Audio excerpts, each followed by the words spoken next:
temanya Kristus sebagai pusat hidup orang percaya. Ya, Kristus sebagai pusat hidup orang percaya. Christian, Diva, Julian, kalau bisa buka jendela, Derek, Brian, Valen ya, kalau bisa buka kamera. Kita baca bergantian, nanti kalian seperti biasa tunjuk temannya. 2 Korintus 5 ayat 15. Saya minta dengan hormat untuk Cilingling ya, yang pertama kali tadi masuk. 2 Korintus 5 ayat 15. Setelah itu kita berdoa. Cilingling nanti tunjuk temannya untuk berdoa pembuka. 2 Korintus 5 ayat 15. 2 Korintus 5 pasal 15, dan Kristus telah mati untuk semua orang, supaya mereka yang hidup tidak lagi hidup untuk dirinya sendiri, tetapi untuk Dia yang telah mati dan telah dibangkitkan untuk mereka. Ada lagunya nih.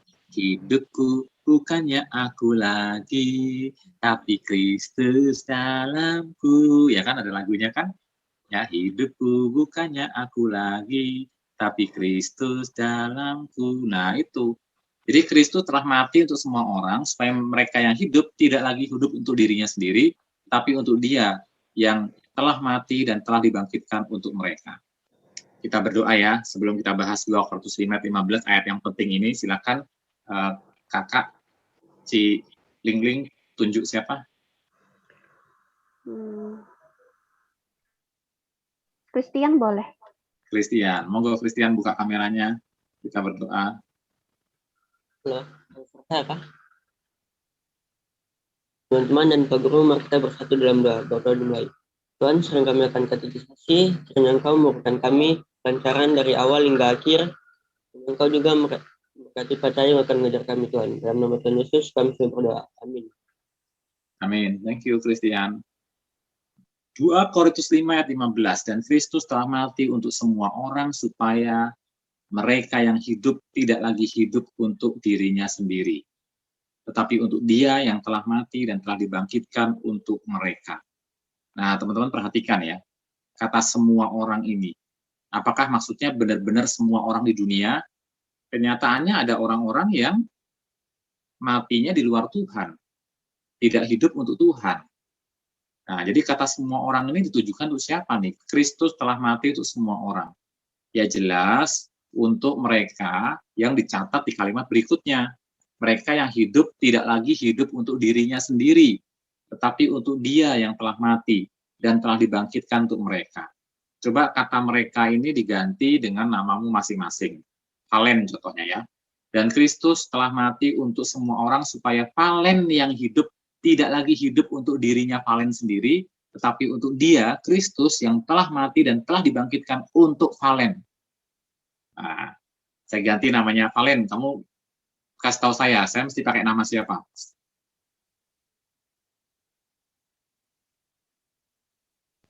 Julian. Julian. Dan Kristus telah mati untuk semua orang, supaya Julian yang hidup tidak lagi hidup untuk dirinya sendiri, tetapi untuk Kristus yang telah mati dan telah dibangkitkan untuk Julian. Mestinya orang Kristen pasang ayat ini besar-besar di dadanya ya. Bukan dalam pengertian fisik ya, tapi benar-benar ini menjadi sesuatu yang dia dia banggakan, menjadi rencana kebanggaannya gitu ya. Kristus telah mati untuk aku, supaya aku hidup tidak lagi untuk diriku sendiri, tetapi untuk Kristus yang telah mati dan telah dibangkitkan untuk aku. Nah, teman-teman perhatikan ya, jadi jelas hidup keselamatan itu kita kembali ke pelajaran 1 ya. Di pelajaran 1, saya ingatkan kalian, hidup keselamatan itu bukan soal bicara surga neraka, surga neraka, surga neraka. Nanti mati masuk surga, nanti mati masuk surga. Itu betul. Ya, itu betul. Kalau kita percaya kita mati masuk surga itu betul. Cuma selama kita hidup di dunia ini ngapain? Nah, selama kita hidup di dunia ini, kita ya melakukan ayat 15 ini, Kristus telah mati untuk semua orang, supaya aku yang hidup, Nur Cahyo, tidak lagi hidup untuk diri Nur Cahyo sendiri, tetapi untuk Kristus yang telah mati dan telah dibangkitkan untuk aku. Nah, itu harusnya orang Kristen tuh ya begitu. Kita lanjut lagi ya. Coba nanti kalian refleksikan ya, apa sih yang menjadi alasan penggerak atau motivasi atau dorongan terbesar dari yang kamu pikirkan, katakan, atau lakukan hari ini? Biasanya menjadi motivasi pendorong terbesar apa? Silakan Julian tunjuk temannya. Biasanya apa sih yang menjadi alasan penggerak, motivasi, dorongan untuk kamu tuh berkata-kata, berbicara tuh biasanya apa? Pendorongnya apa? Silakan, Julian tunjuk temannya. Saya tunjuk Kak Willy aja, Kak Willy. Kak Willy, kira-kira biasanya apa penggerak motivasinya? Willy. Penggerak motivasi Untuk melakukan sesuatu.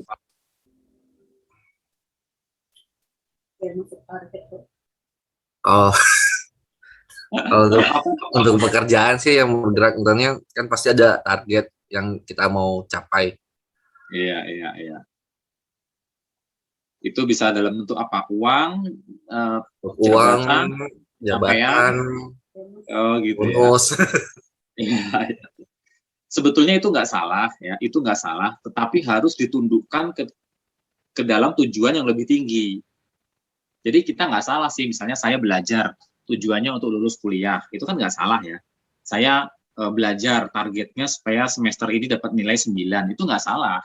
Cuma itu tuh cuma target yang di tengah-tengah, harus ada target yang di atasnya lagi, begitu, yang menjadi puncak dari semua target. Nah itu yang harus jadi penggerak, begitu.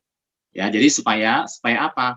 Supaya ketika yang target tengah-tengah ini mengecewakan kamu, misalnya karena ada orang mencurangi, atau misalnya ada orang yang mengerjai, atau ada orang yang melangkahi, akhirnya kita gagal mencapai target yang tengah ini, ya kita nggak akan kecewa, atau nggak akan patah semangat, nggak akan mudah marah atau ngambek, karena kita punya target yang lebih tinggi lagi. Nah, target yang lebih tinggi ini mesti target yang lebih agung, lebih mulia, lebih kekal sifatnya. Begitu. Ya, tapi punya target untuk nilai bagus boleh nggak? Boleh. Target untuk dapat komisi boleh nggak? Boleh. Manusia kalau nggak punya target itu cilaka. Ya, dia nggak akan punya motivasi untuk kerja, untuk belajar. Jadi hidupnya mengalir begitu aja itu nggak boleh. Orang Kristen hidup harus punya target. Ya kayak saya dulu pernah jadi bapak asrama, saya diminta oleh atasan saya harus punya target gitu. Hari ini mau kerja apa, hari ini mau kerja apa, hari ini mau kerja apa. Jadi tiap hari itu ada kerjaan, nggak nganggur gitu ya. Tetapi harus ada target yang paling tinggi. Nah yang paling tinggi itu apa? Itu yang kita pelajari hari ini. Kristus sebagai pusat hidup orang percaya. Nah, bagian A, apa maksudnya Kristus sebagai pusat hidup? Kalian lihat layarnya kan? Apa maksudnya Kristus sebagai pusat hidup orang percaya? Kristus sebagai pusat hidup berarti menjadi murid Kristus yang berkata tidak kepada aku, kepada diri sendiri, dan berkata iya kepada Kristus. Ayatnya Lukas 9 ayat 23. Ingat ya, sangkal diri, Lukas 9 ayat 23 itu sangkal diri dan pikul salib. Pikul salib kapan? Setiap hari. Nah, inilah hakikatnya murid Yesus. Jadi Kristus sebagai pusat hidup berarti kita tuh menjadi murid Kristus yang berkata berkata tidak kepada keakuanku dan berkata iya kepada Kristus, alias sangkal diri pikul salib. Ya. Sangkal diri pikul salib. Ini penting banget. Menjadi murid Kristus tuh langkah pertamanya itu yang harus kita lakukan, sangkal diri. Termasuk misalnya sangkal diri untuk tidak mengandalkan kesalehan kita sendiri untuk mendapatkan keselamatan. Ini kembali ke pelajaran 1 nih. Kita menyangkal diri dan percaya bahwa aku diselamatkan bukan karena perbuatan baikku. Aku diselamatkan bukan karena jasa-jasaku. Aku diselamatkan bukan karena kehebatanku, karena aku rajin berdoa, karena aku rajin kebaktian, karena aku rajin pelayanan, bukan karena itu aku diselamatkan. Nah, kita harus sangkal diri, harus mengakui bahwa bukan karena itu semua kita diselamatkan. Kita diselamatkan karena anugerah, karena Allah baik, karena Allah berkemurahan hati. Dan karena kemurahan hatinya, aku dilahirkan kembali, aku dilahirkan baru. Ini kembali ke pelajaran 1 nih. Nah, setelah dilahirkan baru, aku dituntun menjadi murid Yesus. Menjadi murid Yesus yang menjadi serupa dengan Kristus, memuliakan Dia dan menikmati Dia sampai nanti aku mencapai surga, sampai nanti aku menerima surga atau menerima langit dan bumi yang baru. Jadi kembali ke pelajaran 1. Ingat selalu pelajaran 1 itu dasarnya. Ya. Jadi menjadikan Kristus sebagai pusat hidup itu berarti menjadi murid Kristus. Intinya itu sih. Menjadi murid Kristus. Nih. Ya. Jadi murid Kristus dengan kata lain orang-orang yang menjadikan Yesus Kristus sebagai pusat. Nih, ini Kristus ya. Ini pusat hidup, ini lingkaran kehidupan kita. Ini misalnya aspek biologis, ini aspek keuangan, ini aspek apa lagi ya? Olahraga, ini aspek cinta, seks, keluarga, pasangan, ini pekerjaan, apalagi ya? Ini banyak aspek-aspek dan lain-lain. Ya, ya, kelihatan nggak gambar lingkarannya? Kelihatan ya, gambar lingkarannya kelihatan ya. Nah, jadi lihat nih, Kristusnya ada di pusat nih. Kristusnya ada di sumbunya, kayak roda. Kalau roda, kamu lihat roda, sumbunya ini nggak ada, ya sumbunya ini nggak ada, ini semua nih berantakan nih. Jari-jari ini bakal berantakan semua, karena kan nggak ada yang ngikat ya kan, nggak ada yang mengikat. Nah, apa yang mengikat semua jari-jari ini? Sumbunya. Nah, kalau kalian sumbunya bukan sumbu yang kuat, ya maka semua akan jadi berantakan.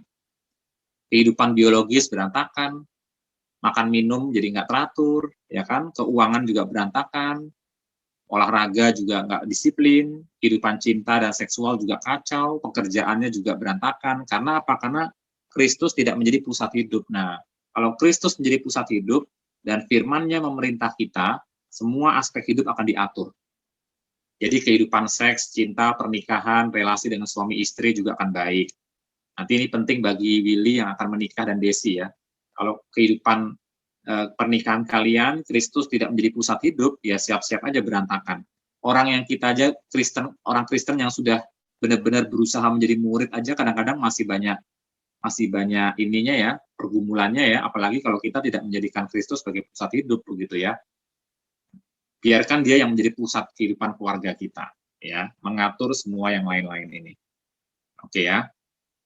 Nah, sekarang kita lihat nih, mengakui Kristus sebagai Tuhan, teladan dan tujuan atas seluruh hidup kita. Itu artinya ketika kita berkata iya kepada Kristus ya. Ketika kita mau jadi murid Yesus, artinya mengakui Kristus sebagai Tuhan, teladan dan tujuan. Apa maksudnya Kristus sebagai Tuhan? Ya, Tuhan ini dalam bahasa Yunani kurios. Kurios itu artinya tuan. Namanya tuan itu kan berarti majikan ya, pemimpin. Ya, majikan atau pemimpin. Jadi, menjadikan Kristus sebagai Tuhan artinya menjadikan Kristus sebagai tuan kita, pemimpin kita, yang mengatur kita, yang memerintah kita. Lewat apa? Lewat firman Tuhan. Lewat Alkitab, nih saya gambar Alkitab nih.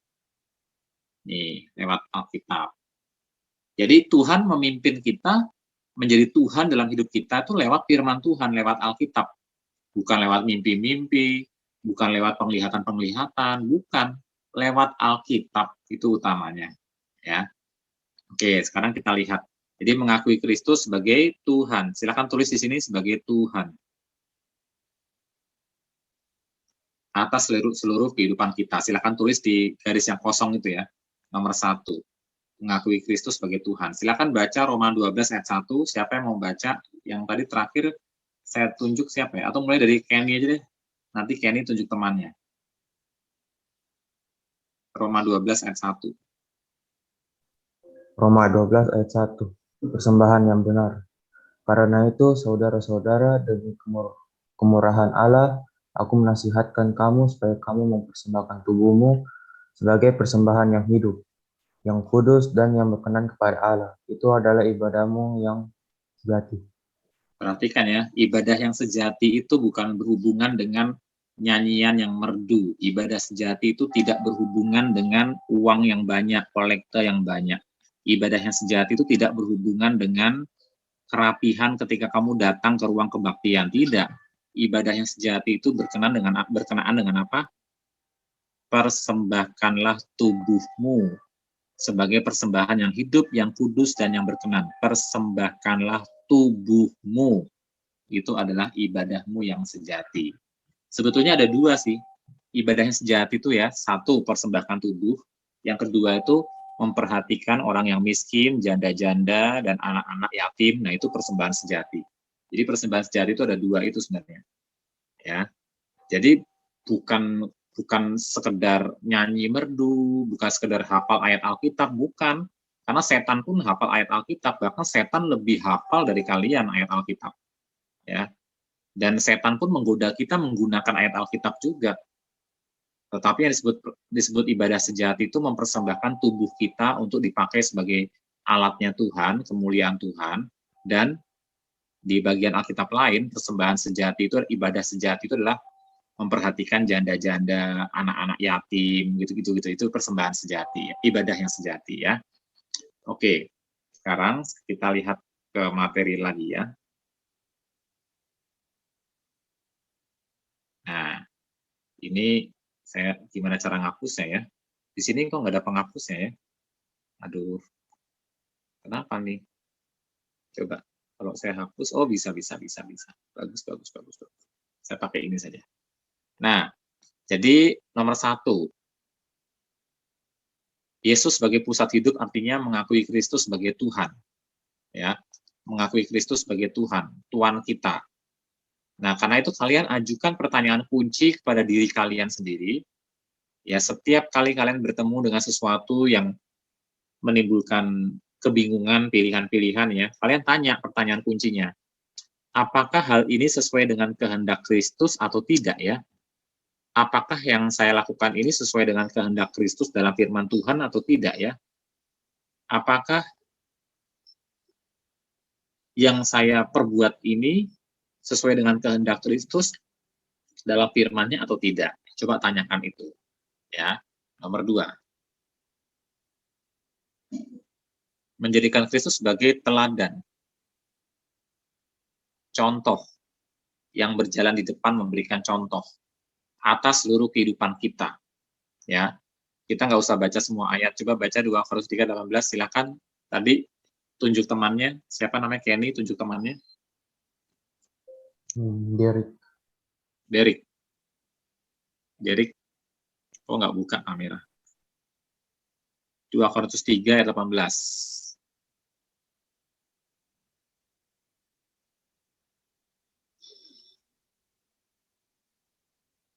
Derek, ayo buka kameranya, baca.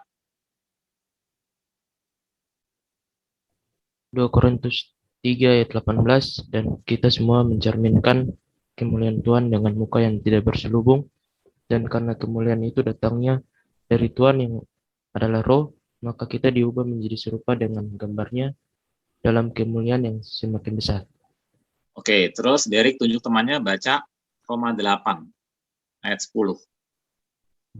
Gigi. Sorry, Roma 28 ya. Roma 3 apa ya?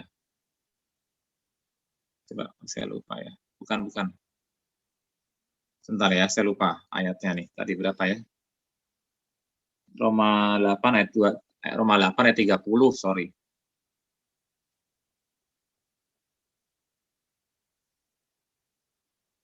Ya, silakan. Roma 8 ayat 30, dan mereka yang ditentukannya dari semula. Sorry, ayat 29. Roma 8 ayat 29, sebab semua orang yang dipilihnya dari semula, mereka juga ditentukannya dari semula untuk menjadi serupa dengan gambaran anaknya, supaya ia, anaknya itu, menjadi yang sulung di antara banyak saudara. Nah, coba perhatikan Jason dan Derek. Roma 8 ini apa kesamaannya ya? Dengan yang tadi Derek baca. 2 Korintus 3 ayat 18. Coba ada kalimat apa yang sama? 2 Korintus 3 ayat 18.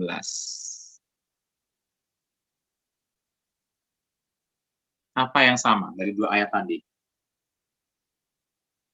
Ada kata apa yang diulang?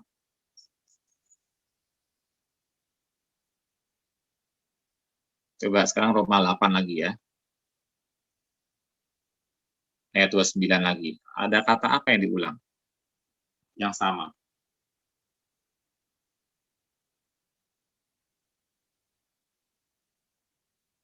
Apa, Derek? Jason? Serupa dengan gambarnya. Betul. Ya, betul.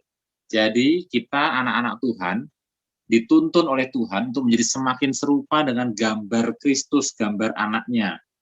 Berarti kan kita harus mengikuti Kristus kan, supaya karakter kita tuh semakin menyerupai Kristus begitu. Berarti kan Kristus tuh jadi contoh kita, jadi teladan kita, jadi contoh kita, supaya kita tuh bisa mengikuti semakin hari hidup kita semakin seperti contohnya itu begitu. Ya. Efesus 4 juga bicara soal itu, Galatia 4 juga bicara soal itu ya. Nah, karena itu kalau kamu sedang dalam situasi di mana kamu diperhadapkan pada pilihan, coba tanya, apakah hal ini membuatku makin serupa dengan Kristus atau tidak? Apakah dengan melakukan ini, aku makin menjadi serupa dengan Kristus atau tidak? Kalau tadi kan pertanyaannya ini ya, apakah hal ini sesuai dengan kehendak Kristus atau tidak? Sekarang, apakah hal ini membuatku semakin serupa dengan Kristus atau tidak? Ya, Derek sama siapa namanya Diva sebetulnya mengulangi dulu pernah belajar ini nih, Derek sama Diva nih kan. Yang di kelas 9 juga mungkin pernah belajar nih. Yang ketiga, mengakui Kristus sebagai tujuan. Ya kan? Coba baca tujuannya apa sih? 1 Korintus 10 ayat 31. Ini di pelajaran 1 juga sudah nih ayat ini nih. 1 Korintus 10 ayat 31. Silakan Jason tunjuk temannya. Diva. 1 Korintus 10 ayat 31 isinya, aku menjawab, jika engkau makan atau jika engkau minum, atau jika engkau melakukan sesuatu yang lain, lakukanlah semuanya itu untuk kemuliaan Allah. Lihat tuh, saya kasih garis nih ya. Lakukan segala sesuatu untuk kemuliaan Allah. Sekarang Matius 22 ayat 37 sampai 40. Tunjuk Diva, tunjuk temannya. Brian.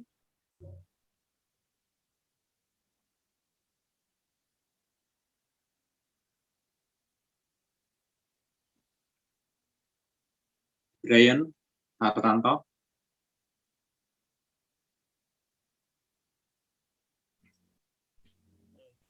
Matius 22 ayat 37.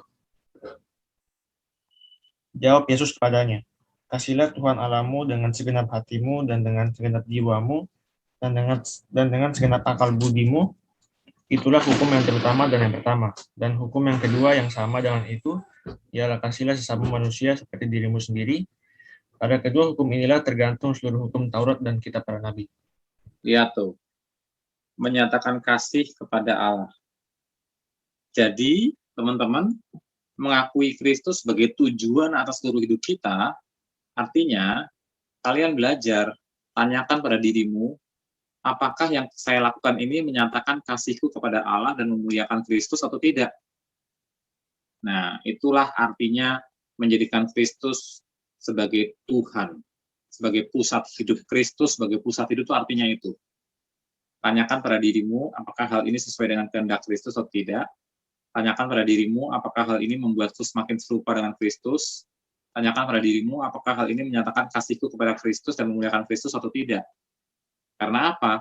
Karena Kristus sebagai pusat hidup, artinya Kristus sebagai Tuhan yang mengatur hidup kita, sebagai teladan atau contoh, dan sebagai tujuan.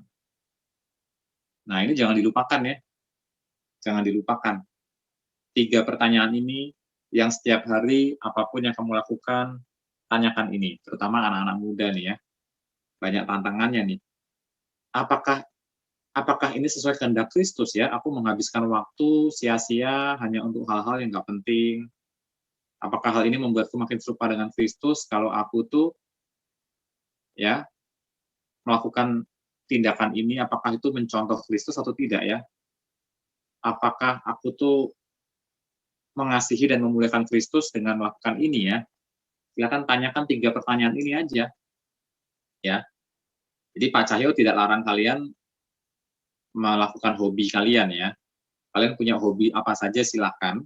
Cuma dalam melakukan hobi kalian harus tanya, ini sesuai kehendak Kristus nggak?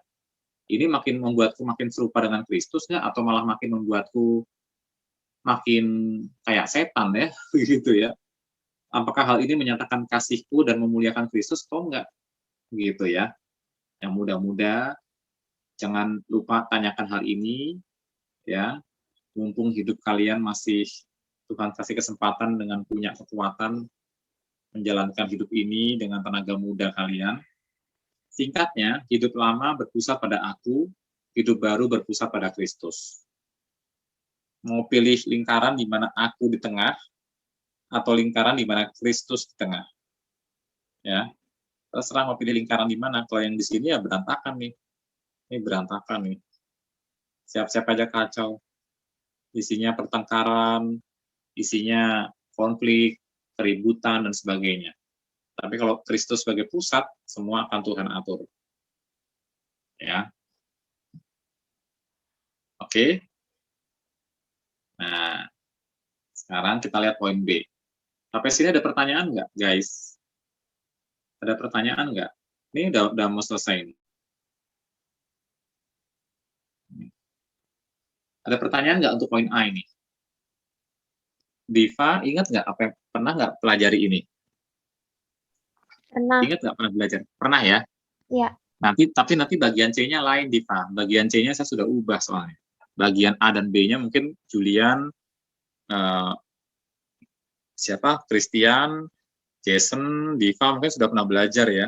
Kan ini kan di kelas 9 pernah diajarkan.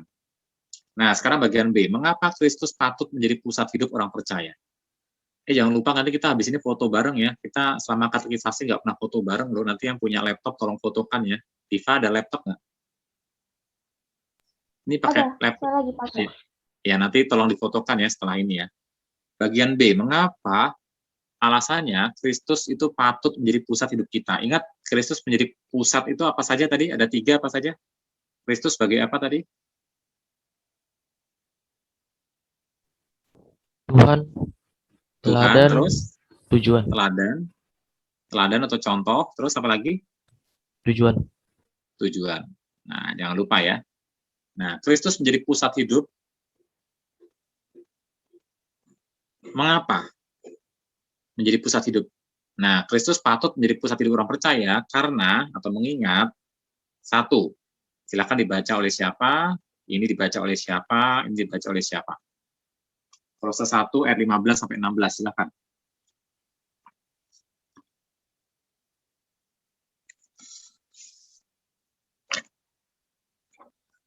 Aku sudah.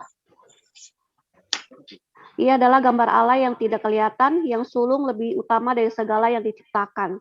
Karena di dalam Dialah telah diciptakan segala sesuatu yang ada di sorga dan yang ada di bumi, yang kelihatan dan yang tidak kelihatan, baik singgasana maupun kerajaan, baik pemerintah maupun penguasa. Segala sesuatu diciptakan oleh Dia dan untuk Dia. Jadi Kristus patut menjadi pusat hidup orang percaya mengingat kedudukannya. Kedudukan Kristus sebagai yang terutama ya. Yang terutama, kedudukannya. Oke. 1 Korintus 6 ayat 19 sampai 20. Silakan dibaca, link tunjuk temannya. Kenny, silakan.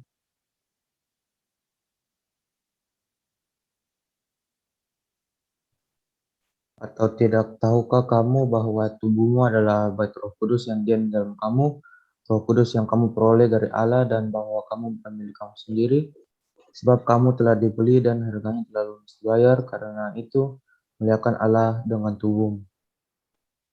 Oke. Kamu telah dibeli dan telah lunas dibayar dengan darah Kristus.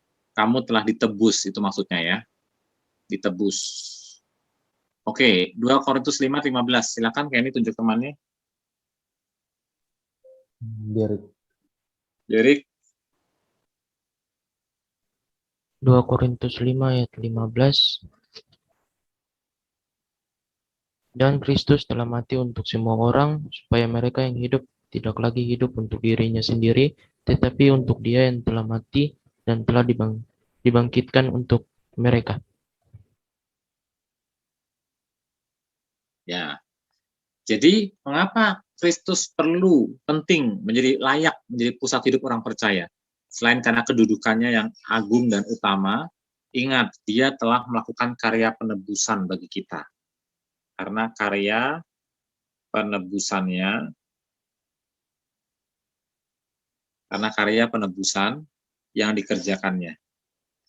Karya penebusan yang dikerjakannya. Itu sebabnya dia layak. Ya, contohnya begini teman-teman.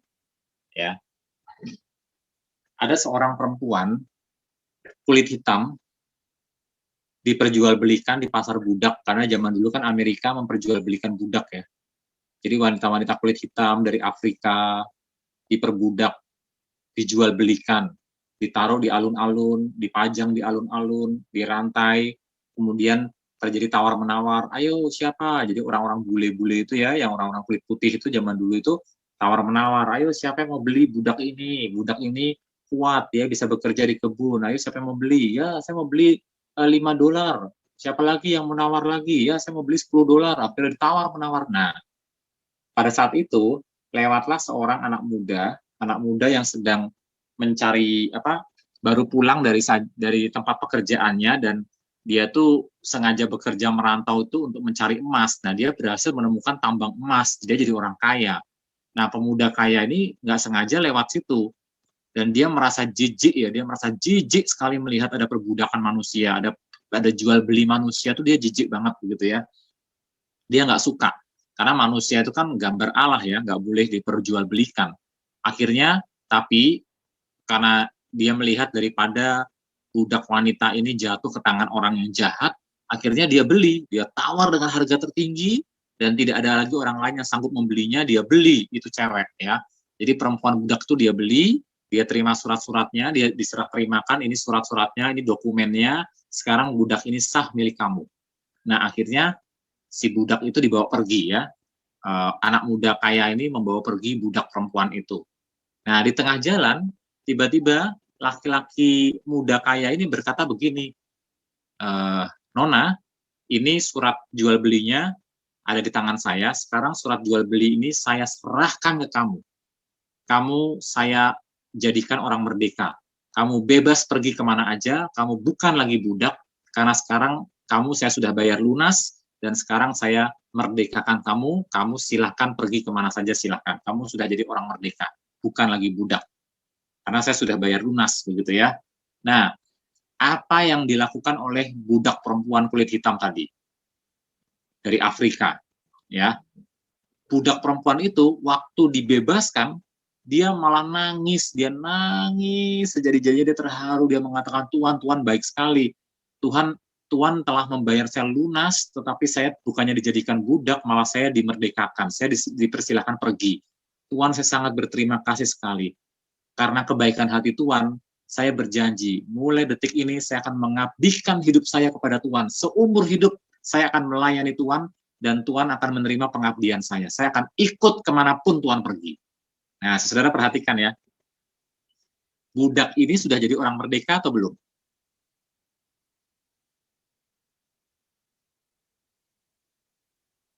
Budak ini ketika dilepaskan oleh tuannya, dia sudah merdeka atau belum? Sudah. Sudah ya, dia sudah merdeka.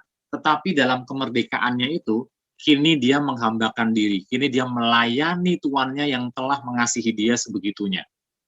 Nah, orang Kristen tuh kayak begitu, teman-teman. Kalau kalian waktu pelajaran 1 mengikuti dengan sungguh-sungguh, tidak main-main, tidak sambil tidur-tidur ya, kalian akan tahu bahwa Allah itu telah membebaskan kalian dari dosa, Allah telah memerdekakan kalian dari iblis, Allah telah membebaskan kalian dari kuasa kematian, sehingga kalian akan dibangkitkan ketika mati, akan dibangkitkan untuk memperoleh hidup yang kekal. Jadi kalian itu telah dimerdekakan oleh Tuhan lewat kematiannya. Seharusnya sebagai orang yang telah dimerdekakan, harusnya kalian sekarang bersyukur, dan sebagai wujud syukurnya mengatakan, Tuhan, aku ingin mengabdi kepadamu, aku ingin melayani engkau, aku akan ikut kemanapun engkau pergi. Bukan lagi karena aku merasa diperbudak, tapi karena aku melakukannya karena cinta. Jadi aku mencintai Tuanku yang telah memerdekakan aku. Harusnya begitu orang Kristen. Ya. Tapi kalau orang Kristen setelah katekisasi, setelah sidi, setelah baptis, malah pergi tenggelam, nggak tahu kemana, kebaktian juga jarang, pelayanan juga nggak pernah. Itu saya pertanyakan sih, itu waktu dibaptis tuh dia sungguh-sungguh merasa dimerdekakan nggak ya? Sungguh-sungguh sadar dia sudah dimerdekakan nggak ya? kok malah setelah dibaptis malah pelayanan pun enggak, kebaktian pun jarang. Nah, itu saya malah pertanyakan. Ya, jadi kalau kalian merasa dimerdekakan dan kalau kalian sadar, percaya bahwa kalian telah dimerdekakan oleh Tuhan dari dosa, dari iblis, dari kematian, harusnya setelah kalian dibaptis malah rajin ke gereja, malah rajin pelayanan, gitu harusnya. Malah makin cinta Tuhan, malah makin ingin melayani Tuhan, bukan sebagai orang yang terbelenggu, tapi sebagai orang merdeka, ya, sebagai orang merdeka. Nah, karena itu Kristus menjadi pusat hidup kita. Dan yang kedua, mengapa Kristus patut menjadi pusat hidup kita? Karena kedaulatannya. Kedaulatannya atau kekuasaannya. Silakan tunjuk temannya. Tadi siapa yang terakhir baca? Siapa yang terakhir baca tadi? Saya tunjuk Christian. Christian, tunjuk temannya. Filipi 2 ayat 9-11. Itulah sebabnya Allah sangat meninggikan dia dan mengaruniakan kepadanya nama di atas segala nama. Supaya dalam nama Yesus bertekuk lutut segala yang ada di langit dan yang ada di atas bumi dan yang ada di bawah bumi. Dan segala lidah mengaku Yesus Kristus adalah Tuhan bagi kemuliaan Allah Bapa. Jadi Allah telah meninggikan Kristus, Allah Bapa telah meninggikan anaknya yang tunggal, firman yang jadi manusia itu, dan mengaruniakan kepada Yesus nama di atas segala nama-nama yang paling ditakuti oleh iblis. Makanya kalau kalian mengusir setan, kan mengusirnya di dalam nama Yesus kan, bukan aku mengusir kamu di dalam nama pendeta Nur Cahyo, malah ketawa iblisnya, siapa Nur Cahyo, gitu ya. Kamu usir iblis di dalam nama Yesus, nama di atas segala nama, yang kepadanya semua bertekuk lutut, di muka bumi maupun di bawah bumi, maupun di atas langit. Malaikat berlutut di depan Yesus, manusia berlutut di depan Yesus, iblis juga berlutut di depan Yesus. Karena Yesus Kristus adalah Tuhan alias penguasa, bagi kemuliaan Allah Bapa. Nah, jadi teman-teman, karena kedaulatannya lah, Kristus menjadi pusat hidup kita. Nah, sekarang kita lihat bagian C, bagian terakhir ya. Bagaimana sih kita menjadikan Kristus sebagai pusat hidup orang percaya? Dengan menanggapi undangan Yesus. Yesus itu mengundang kita untuk menjadi muridnya. Ketika kita menjadi murid Yesus, kita menjadikan Kristus sebagai pusat hidup kita. Ingat ya, jadi dalam bab 3 ini, menjadikan Yesus pusat hidup, itu sama dengan menjadi murid. Menjadi murid Yesus. Ya, selalu ingat itu ya, selalu ingat. Ini yang namanya kemuridan. Kembali ke pelajaran 1, ingat pelajaran 1, jangan pernah lupakan pelajaran 1. Ada kata kemuridan di sana, menjadi murid Yesus. Nah, ini udah bagian terakhir, konsentrasi, bertahan, waktu kita 5 menit lagi, ya. Tapi ini poin sangat penting sekali dan harus diingat seumur hidup. Apa artinya menjadi murid Yesus? Menjadi murid Yesus, kita harus memenuhi undangannya. 1, hidup dipimpin oleh Yesus. Buka Matius 4 ayat 19, silakan baca. Tadi yang terakhir siapa, tunjuk temannya? Matius 4 ayat 19. Valen, silakan.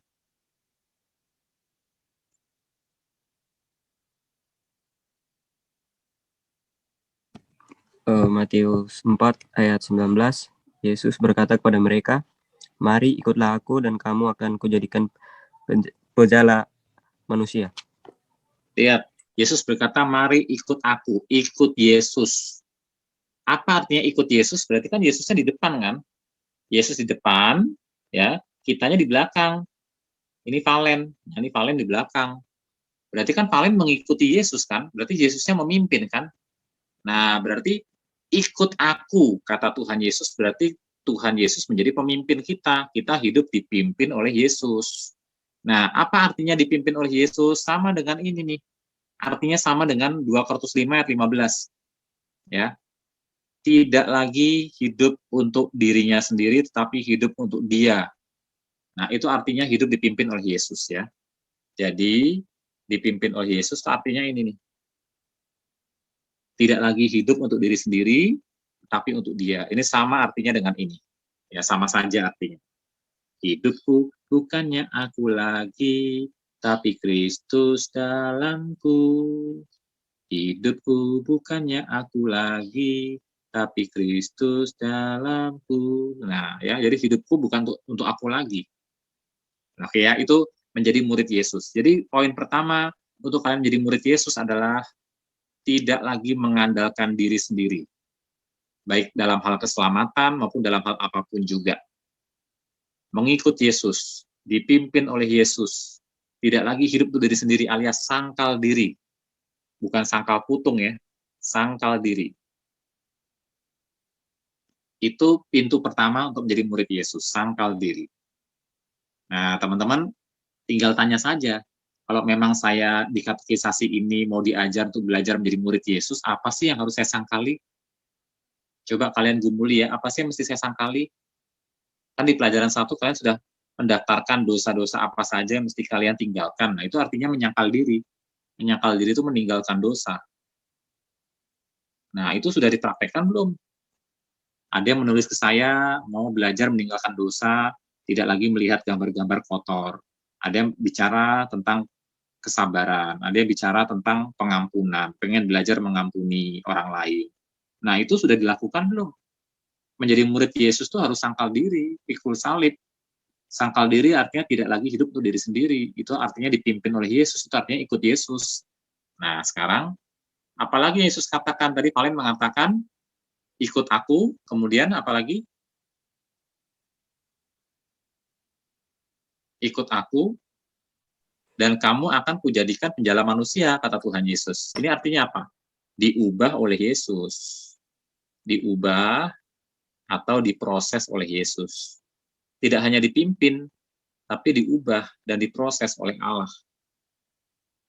Ya. Nah, menjadi murid itu artinya mau diubah, mau diproses. Nah, kira-kira kalian mau berubah nggak? Kalau kalian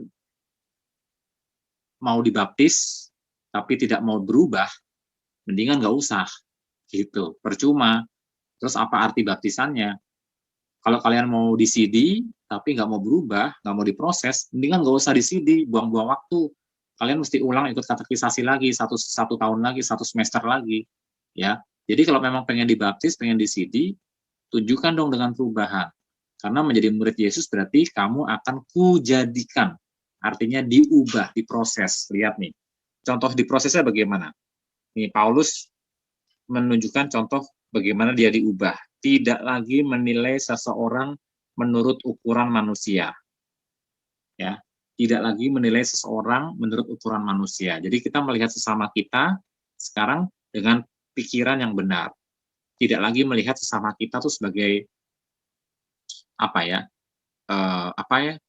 Misalnya sekarang ini kita melihat setelah kita percaya Yesus, kita diubah bisa melihat orang itu sesama kita tuh sebagai sesama gambar dan rupa Allah. Ya, sebagai sesama gambar dan rupa Allah. Nah, dulu misalnya kita sebelum kenal Yesus, kita suka merendahkan orang, kita suka menghina orang, kita suka ngomong binatang ke orang, ya anjing lah, babi lu lah, apalah gitu ya, orang dikata-katain begitu ya, goblok lah, apa begitu. Nah, tapi sekarang setelah menjadi murid Yesus, kita diubah. Nah, kita tidak lagi menilai orang menurut ukuran manusia. Kita melihat orang sekarang sebagai sesama gambar Allah. Ya, sesama gambar Allah. Nah, dan tidak lagi menilai Kristus. Ya, tidak lagi menilai Kristus menurut ukuran manusia. Dulu sebelum kita percaya Kristus, Kristus itu kita anggap sebagai guru biasa, sebagai ya guru yang baik, sebagai orang baik, sebagai tokoh agama yang terkenal. Nah, tapi sekarang setelah kita percaya Yesus, kita nggak lagi menilai Yesus sebagai orang biasa, tapi menilai dia sebagai apa? Allah yang sejati, ya, yang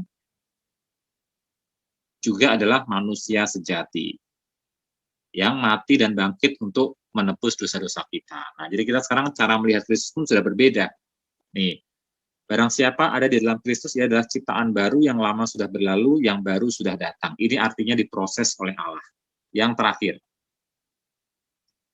terakhir ya, menjadi murid Yesus, tadi Valen sudah membaca,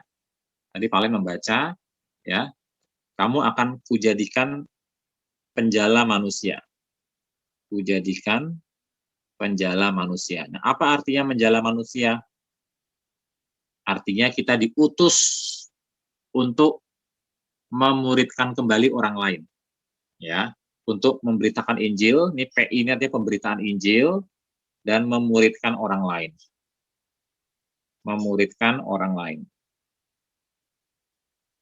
Nah, contohnya bisa dibaca Paulus ya. Paulus juga menulis demikian di ayat 18 sampai 20. Kristus telah mempercayakan pelayanan pendamaian itu kepada kami. Apa maksudnya pelayanan pendamaian? Pelayanan pendamaian itu pemberitaan Injil. Sama aja tuh ya. Karena kan ketika kita memberitakan Injil, kita membuat orang lain berdamai dengan Allah. Ya. Orang lain berdamai dengan Allah. Kalau orang itu bertobat ya. Ketika kita memberitakan Injil kan kita membuat orang lain itu tadinya musuh Allah, sekarang jadi berdamai dengan Allah. Itu artinya berita pendamaian. Nah, kemudian ia telah mempercayakan berita pendamaian itu kepada kami. Jadi kami adalah utusan-utusan Kristus. Ya, dan kami menasihati kamu dengan perantaraan Kristus, Allah menasihati kamu dengan perantaraan kami, berilah dirimu didamaikan dengan Allah. Ya, intinya apa? Intinya menjadi murid Yesus itu artinya kita mau diutus oleh Yesus untuk memuridkan orang lain. Ya. Nah, karena itu teman-teman, semua yang ikut katekisasi di kelas ini, ya, katekisasi ini bukan untuk sekedar nambah informasi, bukan. Ya, saya coret nih, ya. Ikut katekisasi bukan sekedar nambah informasi, tapi ikut katekisasi itu juga supaya kalian diubahkan, ya, berubah, dan memuridkan orang lain. Jadi materi-materi yang saya sudah bagikan ini, kalian mesti pelajari lagi, dalami lagi, hidupi lagi, dan ajarkan ke orang lain. Ajarkan ke orang lain. Jangan berhenti di kalian sendiri. Ya, oke. Bagaimana cara mengajarkannya? Lewat kelompok kecil. Ya, jadi Jason, Alan, Julian harus ikut KTB, kelompok kecil alias cross. Nanti dari cross ini, misalnya nih ya, sekarang Julian kan dipimpin oleh siapa namanya? Bu Deslin. Ini Bu Deslin. Ini pimpin Julian. Nanti Julian harus pimpin orang lain lagi. Nanti orang lain lagi harus pimpin orang lain lagi, gitu ya. Nanti Bu Deslin pimpin orang lain lagi selain Julian, misalnya Susi. Nanti Bu Deslin pimpin orang lain lagi, namanya Marta. Nanti si Marta pimpin orang lain lagi. Nanti si Susi pimpin orang lain lagi, demikian seterusnya. Jadi sudah seperti multi level marketing ya. Nah, jadi definisi murid yang terakhir apa nih? Sebagai penutup. Definisi murid adalah orang yang ada 3 tadi, apa saja?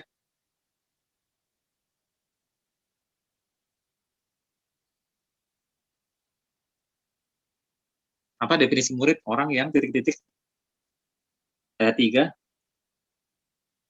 Dipimpin. Dipimpin. Terus apa lagi? Diubah. Diubah atau diproses. Terus apa lagi? Dan diutus. Diutus. Ini ya, artinya murid Yesus. Terserah kalian sih, mau nggak? Kalau nggak mau, ya udah begitu ya. Tuhan juga nggak pernah paksa. Tapi kalau orang-orang yang mendapatkan hidup yang kekal, pasti akan menjalani ini. Kata-kata terakhir sebagai penutup dari Dietrich Bonhoeffer. Siapa itu Dietrich Bonhoeffer? Dietrich Bonhoeffer itu usianya masih muda sekali, 30-an waktu dia mati ya. Dietrich Bonhoeffer dari Jerman. Dia mengatakan kekristenan tanpa kemuridan atau tanpa discipleship, tanpa kehidupan menjadi murid Yesus, sama dengan kekristenan tanpa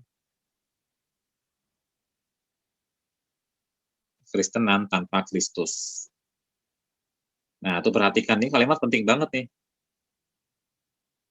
Ya, kekristenan tanpa kemuridan sama dengan kekristenan tanpa Kristus. Kekristenan tanpa hidup menjadi murid Yesus yang dipimpin, diubah, dan diutus, itu berarti kekristenan tanpa Kristus. Kekristenan tanpa menyangkal diri dan pikul salib, sama dengan kekristenan tanpa Kristus. Kekristenan tanpa menjadikan Yesus sebagai pusat hidup sama dengan kekristenan tanpa Kristus. Ya. Jadi intinya itu sekarang. Kristus pusat hidup. Semua diatur oleh Tuhan. Oke. Itu dari saya, teman-teman. Pas 1 jam ya. Ya, tadi kan kita sempat telat mulai juga. Jadi materinya pendek saja, tapi ini dalam sekali. Dan nanti kalau kalian ketemu kelompok kecil lagi, entah di sekolah, KTB, atau entah nanti di cross, di hari Minggu, dan membahas ini lagi, ya kalian sudah pernah Pak Cayo ajarkan dan tinggal dipraktekkan saja. Ya.